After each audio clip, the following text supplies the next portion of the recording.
Hey everyone, it's Bunnibi. Welcome back to my channel. Today is going to be a little bit of a different video this week. I'll be showing you how to make your art look like it's glowing.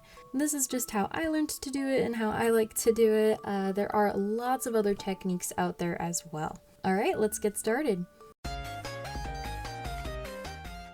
So for the first portion of this video, I'll be going through the layers of a drawing I've already done in the past and going through the steps of how I achieved the final look of that drawing. So it's kind of showing you what I did, the layers, everything, but then the second portion of this video, I'll be doing a more kind of step-by-step process where you can draw with me.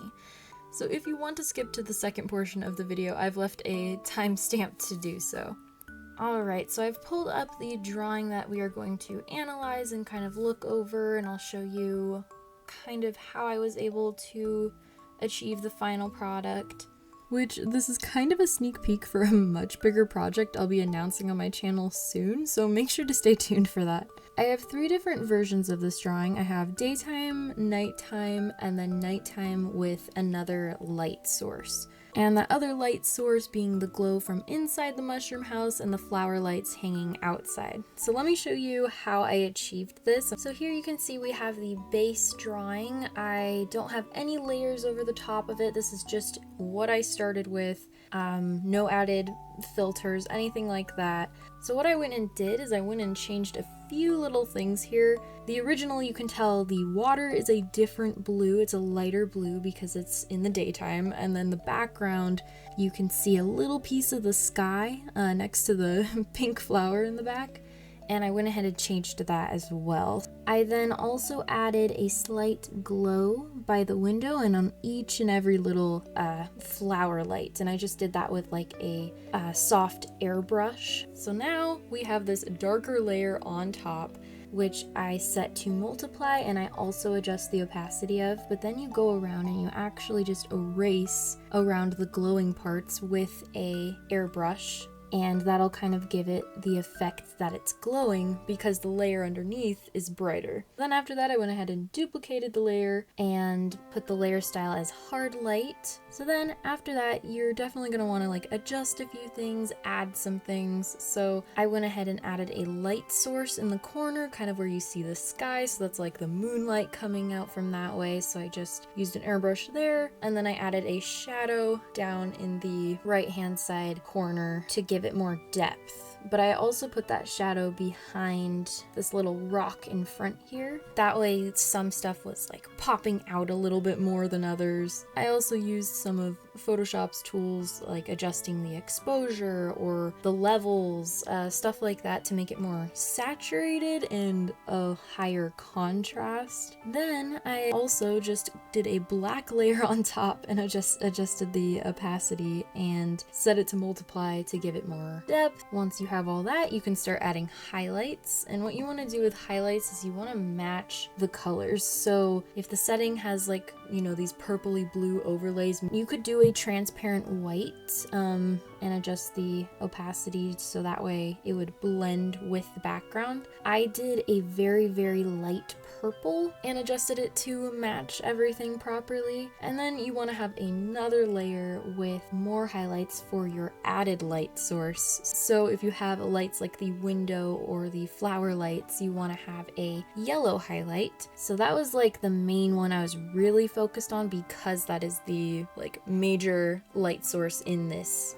drawing. So then you just want to go ahead and highlight everything that the light would be reflecting off of. And last but not least, I then just added a slight glow coming off the ground and a few other little areas. It's very, very desaturated. That way it's very faint. So yeah, that's basically how I achieved this drawing. So what we'll be doing now is I'll go ahead and show you guys my actual process on another drawing, and this one will be a little bit simpler than this was. What we'll be working on today is we're actually just going to take my Bunnibi profile picture and we're going to make her look like she's glowing, and I'm going to show you a few different effects I use, and this is a more basic one if you don't want to mess with like Photoshop filters, things like that. That way you can do a basic version, but really still make it pop.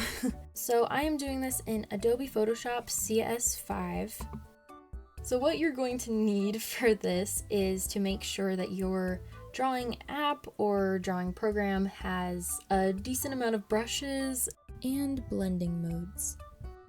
And there are lots of different apps that provide that. Abyss Paint is one, Procreate obviously for sure. All right, so we are going to start out with creating a layer, and this is already, once you have your drawing done, everything's all set, but you wanna make it look like it's in a certain environment, a certain time of day, things like that. First, you're going to create a new layer on the very top of all your other layers. Depending on your drawing and the setting it's in, pick a dark color or a saturated color, again, depends what you're going for, and completely cover the top. Use, your paint bucket tool, whatever it is, just make sure the drawing is completely covered. Next, you're going to select a blending mode. It'll first start out as normal, but depending on your drawing app, you'll have all kinds of different options of layer styles to work with. The main ones I'm going to use for this tutorial today are multiply and overlay. Sometimes color burn, hard light, and linear light are also ones I use frequently. Linear light's really good for highlights. So what I do is I adjust the opacity of each one to my liking. That's totally up to you how dark or light you would like it to look. I usually put overlay underneath multiply because overlay gives it a saturated look underneath. It kind of makes the contrast a little bit higher. And then I put multiply on top because that is the darkest one and has a lot of the color we want. Next, what I like to do is I like to go to my eraser tool and turn it to an airbrush and turn down the opacity, and I start erasing on that layer. So I start erasing the color, so what's underneath is brighter, starts to pop a little bit. And so you'll just kind of see my process here. I'm having the light source come from the upper left corner, and you could do this on the overlay layer too, but again, the overlay layer kind of gives it that saturated look underneath. With eyes, you can do all kinds of different things. If you want them to glow, you can just erase like a lot of space around them. So we're gonna make Bunnibi's eyes look like they're glowing a little bit right now, which it does look weird on this drawing because there's no environment with it, and it's just it's a little bit random, I will say, but just for practice purposes. And the overlay thing really is a preference for me. I just like how it looks. I think it looks a little bit better, but without it, it does work as well. Then I like to add like little, floating glowy things here and there, so I just erase little pieces around the character. But if you don't want to go for a glowing eye look, I do have a few suggestions that work for me. This is something I still mess with even now. Just go to the highlights in the eyes and erase around those. That way the white is still popping out and there's reflections happening. And then I just kind of go around the pupil just a little bit. That way there's still, again, reflections happening in this dark light. Like the light that is coming through is hitting the eyes and reflecting. It definitely gives it some life for sure. I went ahead and did it on her teeth as well because that's another spot that can reflect a little bit, can be shiny. Then the lips, the nose, just general areas that stick out that could be highlighted. So then I went ahead and I took this light yellow color, and on top of the multiply and overlay layer, I went ahead and just very softly put highlights. I actually used a layer style, linear dodge, or also known as add. In some drawing apps it'll probably just say add.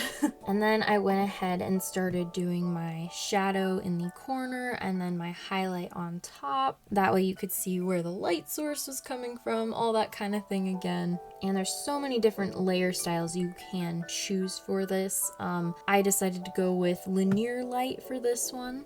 Again, here it is really dark, which actually kind of looks pretty cool. It's just very, very dark. And yeah, you can do this with any colors you want. You could do it with pink, or you could mix colors. You could have a version where it's slightly altered highlights or things like that. What you can also do, like I did in my environment drawing, is add harsher highlights, which I didn't do for this one. I went for a softer look just to show like you can keep it fairly simple if you want, and if you have the ability to in your drawing app or program. You can add the adjustment layers, but for this one I just kind of wanted to show you what I like to do for a simpler drawing. I just wanted to make this as simple as possible. I've never done a tutorial before, so I was a little nervous going into this, so I hope everything makes sense for everybody. If anyone has questions, let me know down in the comments. Thank you guys so much for watching. I hope you enjoyed. Likes and subscribes are greatly appreciated. I will have some new artwork out next week, I promise, and I will see you guys then.